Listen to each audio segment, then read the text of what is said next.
Bonjour et bienvenue dans Nutrition douce du Japon, le podcast qui vous fait découvrir les secrets japonais pour une santé durable et un quotidien plus léger. Je m'appelle Akko Mukawa.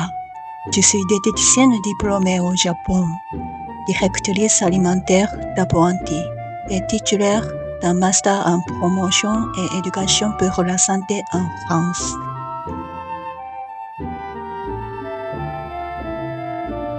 Bonjour à toutes et à tous. Aujourd'hui, parlons de gingembre, une racine aux 1000 vertus, connue depuis plus de 2 millénaires. Originaire d'Asie tropicale, il serait arrivé au Japon il y a environ 2600 ans. Dans la cuisine japonaise, on utilise principalement la racine fraîche, alors qu'en Europe, le gingembre est souvent séché et moulu pour parfumer les pâtisseries ou certains plats. Au Japon, on emploie plutôt la racine conservée quelque temps, appelée hine-shoga, que l'on tranche finement ou que l'on râpe selon l'usage. En été, on apprécie également le shin-shoga, le jeune gingembre, tendre et juteux, dont la saveur est plus douce. Il se déguste tel quel ou mariné dans un vinaigre doux pour accompagner les sushis. Son arôme frais et sa note piquante servent à éliminer les odeurs de poisson et à relever le goût du plat. Le hine-shoga, le gingembre mûri, est utilisé tout au long de l'année dans une grande variété de plats japonais.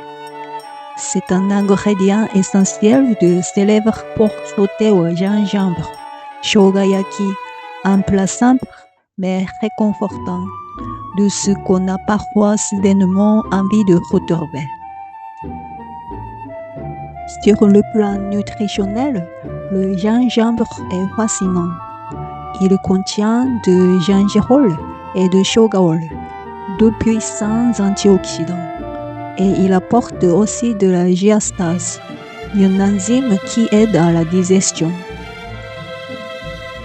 On peut le consommer cru, puis ou séché. Lorsqu'il est d'abord cuit à la vapeur puis séché, on l'appelle kankyo.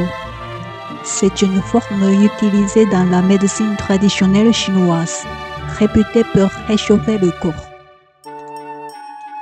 Et bien sûr, parlons de la tisane de gingembre, shogayu en japonais. Traditionnellement, on râpe de gingembre frais. On ajoute du sucre raffiné de qualité, comme le wasambon, et on épaissit la boisson avec de l'amidon de kuzu pour obtenir une texture douce et veloutée. À la maison, on peut la préparer plus simplement. Dans une petite casserole, mélangez du gingembre râpé avec un peu de miel et de l'eau. Chauffez légèrement, puis ajoutez une touche de fécule de pommes de terre délayée dans de l'eau pour donner un peu de consistance. Et voilà, c'est prêt. C'est une boisson réconfortante, parfaite pour les premiers signes d'un rhume ou les journées froides d'hiver. Alors, la prochaine fois que vous trouvez du gingembre bien frais, pourquoi ne pas en profiter?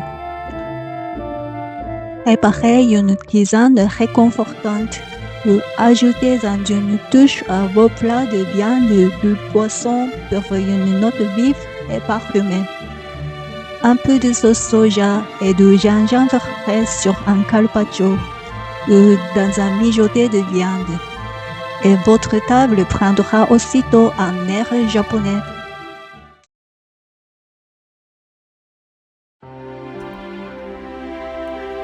Merci d'avoir écouté Nutrition douce du Japon. Si cet épisode vous a plu, abonnez-vous pour ne pas manquer la suite. Vous trouverez dans la description des liens vers mes e-books en français avec des recettes inspirées du Japon et des conseils de nutrition préventive. À très bientôt et d'ici là, prenez soin de vous.